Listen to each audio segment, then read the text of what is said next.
Você sabe como funciona o Docker por dentro? Não? Então hoje você vai aprender, porque eu vou abrir o capô do Docker e te mostrar como ele funciona no detalhe para você não pular mais essa pergunta nas entrevistas.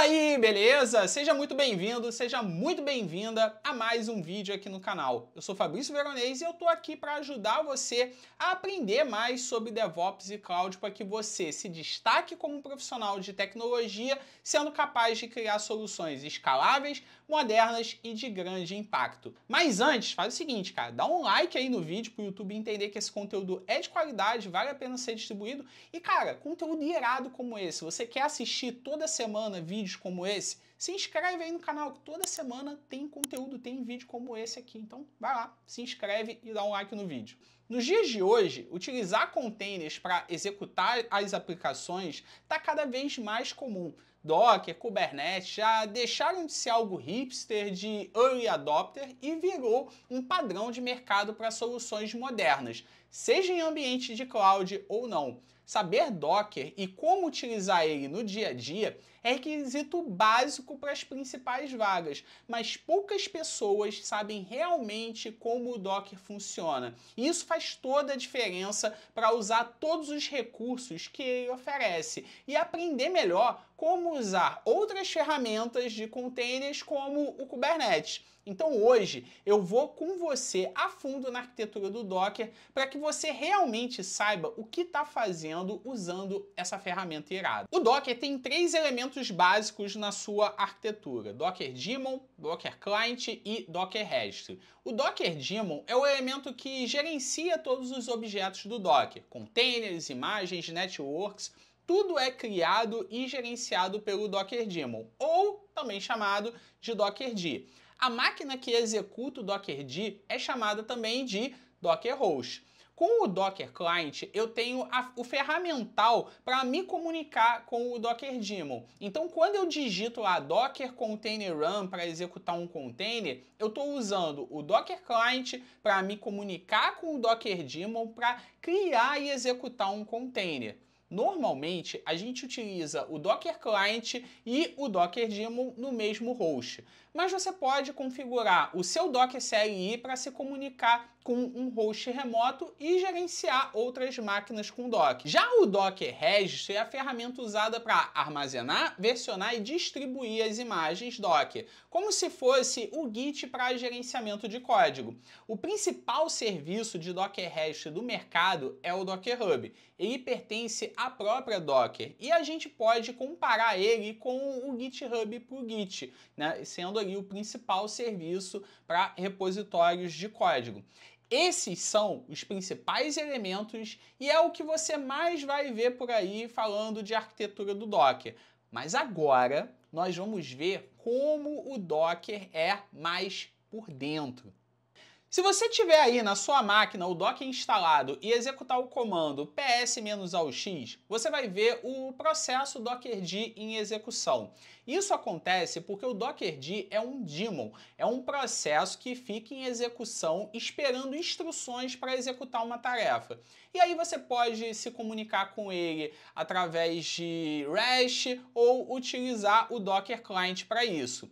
Inicialmente, ele era um grande monolito que gerenciava os elementos para trabalhar ali do Docker com os containers. E ele usava uma tecnologia chamada LXC para criar os containers usando recursos do kernel do Linux, os namespaces, os cgroups e por aí vai. Mas essa abordagem tinha alguns problemas. Primeiro, que ficava muito difícil a manutenção e a inovação, porque era tudo em uma única base de código e você deve saber o que acontece conforme o projeto cresce numa única base, né? E tem mais, usar o LXC fazia o Docker ficar centralizado ali, centrado no Linux. E um dos objetivos do Docker era ser multiplataforma, ou seja, rodar containers Linux, Windows e por aí vai. Fora que rolava a dependência de um projeto externo, que no caso é o LXC. Pensando em evoluir o Dockerd para um modelo mais desacoplado e modular, além de ser capaz de suportar a implementação de containers em diversas plataformas, a Docker decidiu quebrar o seu projeto em diversos módulos de projetos que executam uma única tarefa específica e juntos formariam a solução completa, seguindo, né, o princípio KISS do Linux. Então foram criados diversos projetos para cuidar de várias tarefas do Docker e remover o LXC da sua solução para executar containers e criar um projeto muito mais amplo. Com a modularização do Docker, a empresa Docker anunciou o projeto Mob. Esse projeto concentra todos os componentes criados para modularizar o Docker e foi criado para que fosse utilizado pela comunidade como base para soluções de containers. E também, é claro, experimentação e desenvolvimento de outras soluções de containers. Você pode pensar mais ou menos ali no projeto Mob para o Docker como o Fedora Linux para a Red Hat.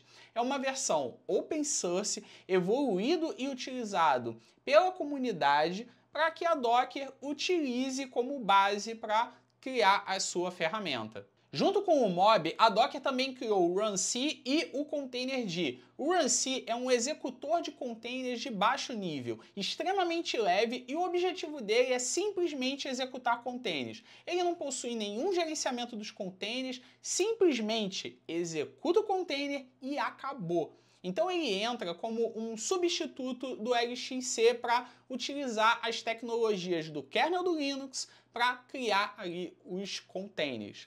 Já o containerd é um container runtime de alto nível. Ele entra para gerenciar o ciclo de vida do container. Então operações de start, stop, remoção são todos com ele. Com o tempo, o containerd acabou também gerenciando o pool das imagens de containers, os networks e também os volumes.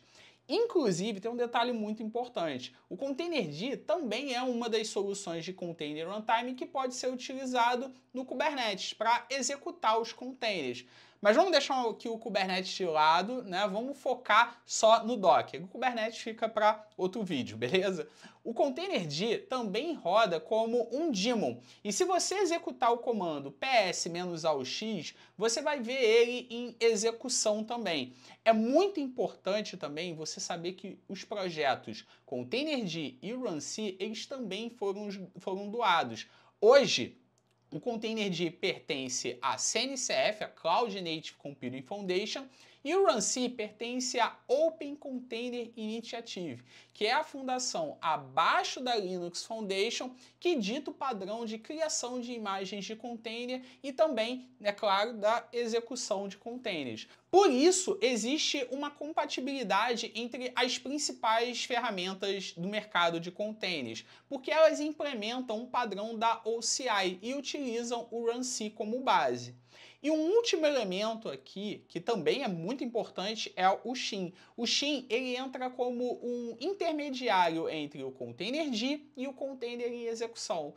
Mas como assim, Fabrício? Como é que esse negócio funciona? O containerd utiliza o runc para executar os containers, mas o runc ele executa o container e pronto, ele não fica ativo. O papel dele é só esse. Todo container que precisa ser criado, o containerd ele vai utilizar o runc, vai executar um runc para criar um container. E depois entra o shim como um processo pai do container. E ele cria um canal com o stdin e o stdout do container, além de avisar o containerd quando o container entra em exit. Ele ajuda ali a gerenciar o ciclo de vida com o containerd. Então, se eu criar aqui dois containers com o Docker Container Run, você vai conseguir ver. Aqui eu tenho dois containers em execução e se eu executar o comando ps-aux -forest, você vai ver o Dockerd em execução, o containerd também em execução e vai ver dois processos shim rodando com o processo do container como filho dele em execução também. O runc ele foi executado para criar os containers e foi encerrado logo depois, por isso que ele não aparece aí. Então agora que a gente passou pelos componentes e os projetos utilizados pelo Docker, deixa eu te mostrar como fica a arquitetura do Docker. Eu vou ter o Docker Client, onde eu vou executar o comando para a criação do container com o Docker Container Run. Eu vou ter o Docker Client que vai se comunicar com o Dockerd para ele criar o container. O Dockerd se comunica com o Containerd via gRPC e o Containerd vai usar o runC para criar o container e o shim vai ser criado como processo pai do processo do container para que o Containerd saiba como está o ciclo de vida do container em execução. Então é isso, eu espero que esse vídeo tenha ajudado você a entender mais sobre a arquitetura do Docker a fundo, conhecimento desses elementos, saber ali o Containerd, saber o runC, ajuda você a entender mais sobre o ecossistema de containers, indo muito além do Docker e do Kubernetes. E se esse vídeo ajudou você a entender mais sobre Docker, sobre containers, coloca aí embaixo hashtag #RumoAelite para eu saber que, cara, esse conteúdo agregou valor para você. E não deixa também de se inscrever no canal, dar um like no vídeo para o YouTube entender que esse conteúdo é de qualidade, vale a pena ser distribuído e a gente se vê no próximo vídeo. Valeu!